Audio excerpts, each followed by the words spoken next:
Hello and welcome everyone. मैं विशाल आप सभी का बहुत बहुत स्वागत करता हूं आज के इस सेशन में। डियर स्टूडेंट, उम्मीद करता हूं सब लोग बहुत अच्छे हैं और सभी की सेहत भी बहुत अच्छी है।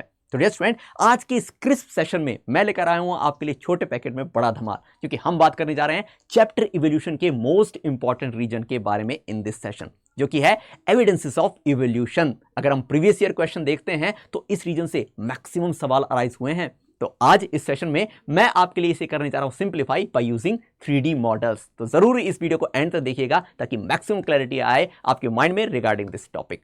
डियर फ्रेंड, अब हम बात करते हैं कि हमारी एनसीईआरटी इसके बारे में क्या कहती है। तो एनसीईआरटी दरअसल इन एविडेंसेस के रूप में हमारे सामने रखती है होमोलोगस ऑर्गन्स और एनालोगस ऑर्गन्स को। अगर हम इनके बारे में ब्रीफ में बात करें तो होमोलोगस ऑर्गन किन्हें कहा जाएगा?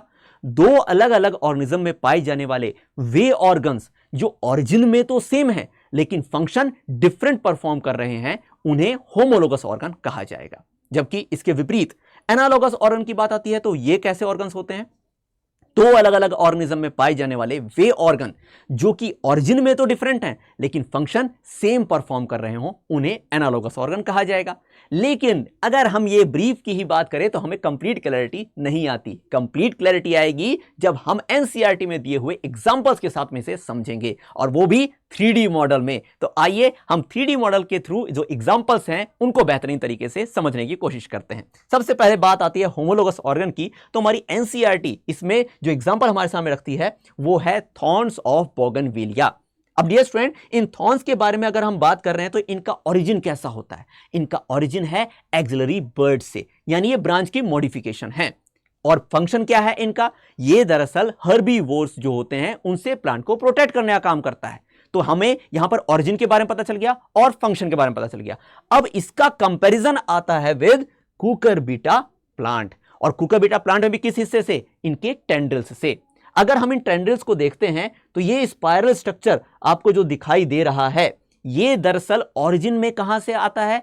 एक्सिलरी बर्ड से ही आता है। लेकिन इसका फंक्शन क्या है? ये दरअसल जो कुकुरबिटा प्लांट है इसे सपोर्ट देने का काम करता है। तो अब आप कंपेयर करो बोगनविलिया के थॉर्न को टेंड्रिल्स ऑफ कुकुरबिटा से, तो दोनों का ओरिजिन एक्सिलरी बर्ड से ही है लेकिन फंक्शन दोनों के अलग अलग हैं। इसीलिए तो ये होमोलोगस ऑर्गन्स हैं। लेकिन हमारी एनसीईआरटी इसके अलावा और भी एग्जांपल हमारे सामने रखती है, जैसे ह्यूमन के फोर लिम्ब को कंपेयर किया जा रहा है विद अदर ऑर्गेनिजम्स। तो सबसे पहले हम देखें कि ह्यूमन में जो फोर लिम्ब होता है इसका अपर पोर्शन ह्यूमरस बोन, फिर इसके बाद रेडियस अल्ना की बात आती है, फिर कार्पल, मेटाकार्पल और फेलेंजेस। तो कुल यहां पर 30 बोन्स आपको देखने के लिए मिलती हैं। इसका कंपैरिजन किसके साथ किया गया है? कंपैरिजन में आता है चीता का फोर लिम्ब। चीता का फोर लिम्ब आप ऑब्जर्व करते हैं तो यहां पर भी आपको ऐसे ही ह्यूमरस, फिर रेडियस, अल्ना, ठीक है, कार्पल, मेटाकार्पल और फेलेंजेस ये आपको देखने के लिए मिलती हैं। लेकिन बात केवल यहीं तक नहीं है, हमारी एनसीईआरटी में और ऑर्गेनिज्म के साथ भी कंपैरिजन है। जैसे वेल की जब बात आती है फोर लिम्ब की तो यहां पर भी आपको ह्यूमरस, रेडियस, अल्ना, ऑब्वियस तौर पर आपको यह हो सकता है कि कुछ अलग दिखाई दे रहे हों लेकिन ओरिजिन इनका भी वैसा ही है। ह्यूमरस है, ये रेडियस है, ये अल्ना है, फिर यहां पर भी कार्पल, मेटाकार्पल और फेलेंजेस। ठीक, और आखिरी में बात आती है यहां पर बैट की। बैट के भी अगर आप फोर लिम्ब को देखते हो तो उसमें भी आपको ऐसे humerus, radius, ulna, carpal, metacarpal और फेलेंजेस देखने के लिए मिलेंगे। यानी कि इन सभी का ओरिजिन सेम है। ये सभी मैमल्स हैं, लेकिन क्या इन सभी का फंक्शन सेम है? नहीं। आप यहां पर देखेंगे जो ह्यूमन के अंदर फोर लिम्ब होते हैं वो क्या करते हैं? दरअसल किसी चीज को होल्ड करना हो, ठीक है, पुश करना हो, फोर्स एक्सजरेट करना हो, तो यह है ह्यूमन का फोर लिम्ब का काम। ऐसे में चीता के फोर लिम्ब का क्या काम है? उसे दौड़ने में मदद करना। वेल के फोर लिम्ब का क्या काम है? तैरने में मदद करना। और बैट का क्या काम है? यहां पर ये इसे उड़ने में मदद करता है। तो हम यहां पर क्या देख रहे हैं? ओरिजिन सेम है लेकिन फंक्शन अलग अलग है। That's why we call it as homologous organs. लेकिन ये होमोलोगस ऑर्गन किस तरह के इवोल्यूशन तरफ इशारा करते हैं? तो हमारी एनसीईआरटी कहती है कि ये दरअसल डाइवर्जेंट इवोल्यूशन तरफ इशारा करते हैं। क्या होता है डाइवर्जेंट इवोल्यूशन? दरअसल डियर स्टूडेंट, अगर हम बात करते हैं कि ये सभी मैमल्स हैं तो इन सबके एंसेस्टर सेम ही रहे होंगे।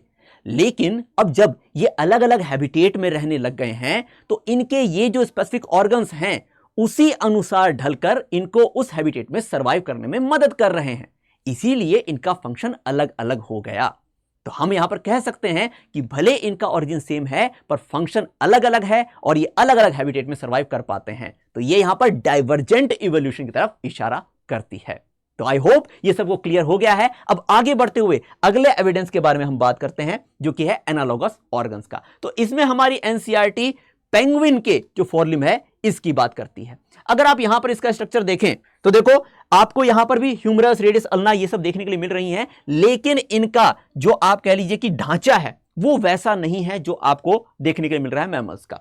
ठीक है ना, इसके आप अगर ढांचे को देखते हैं तो ये एक अलग तरीके से आपको शो हो रहा है। ठीक है, इसकी कंपैरिजन करी जा रही है डॉल्फिन जो कि अगेन एक मैमल है, पेंगुइन एक बर्ड है। ठीक है, अगर आप फोरलिम के साथ कंपेयर करते हैं तो ये आपको जैसा हमने अभी ऑब्जर्व किया मैमल्स जैसे दिखाई देते हैं। ठीक है, अब ये दोनों का अगर हम फंक्शन देखें तो जैसे पेंगुइन और डॉल्फिन दोनों ही पानी में स्विम करते हैं, उसी में ये अपने इन फोरलिम्स को यूज कर रहे होते हैं। ठीक है, जबकि इनका ओरिजिन कैसा है, अलग अलग है, वो बर्ड है और ये मैमल है। तो यहां पर ये एग्जाम्पल कैसा बन जाएगा हमारे सामने, एनालॉगस ऑर्गन का बन जाएगा। ओरिजिन डिफरेंट है लेकिन फंक्शन सेम है। इसी के साथ साथ अगर हम आगे बढ़ते हैं तो एक और कंपैरिजन के तौर पर हम यहां पर कुछ अलग जो ऑर्गेनिजम्स हैं जो कि उड़ते हैं उनके भी विंग्स को कंपेयर करते हैं। आप यहां पर देखें जैसे बर्ड का जो विंग है उसको अगर आप कंपेयर करें बैट के विंग से तो ये अलग अलग हैं, क्योंकि बैट मैमल है और बर्ड ऑब्वियस तौर पर एव्स के अंदर में आते हैं। और इसी के साथ अगर आप बटरफ्लाई के देखें विंग्स तो ये भी एकदम अलग ओरिजिन के हैं। तीनों के विंग्स उन्हें उड़ने में मदद करते हैं, लेकिन तीनों के ही ओरिजिन अलग अलग हैं। That's why we call it as analogous organs. और एनालॉगस ऑर्गन किस तरह के इवोल्यूशन की तरफ इशारा करते हैं, तो ये इशारा करते हैं कन्वर्जेंट इवोल्यूशन की तरफ में। आप अगर इन सभी ऑर्गेनिज्म को देखें तो ये तीनों ही, अगर हम स्पेसिफिकली बात करें तो तीनों ही उड़ते हैं। ठीक है, तीनों ही उड़ते हैं, यानी कि इन सभी का हैबिटेट एक जैसा है, लेकिन जो ये अपने ऑर्गन्स यूज कर रहे हैं इन सब का ओरिजिन अलग अलग है। ठीक है, तो हम ये बात कह सकते हैं कि अलग अलग ऑर्गेनिज्म अगर सेम हैबिटेट में रह रहे हों, उसके हिसाब से अडेप्ट हो रहे हों, तो उसके लिए जो वो ऑर्गन्स डेवलप करते हैं उनका ओरिजिन अलग अलग हो सकता है।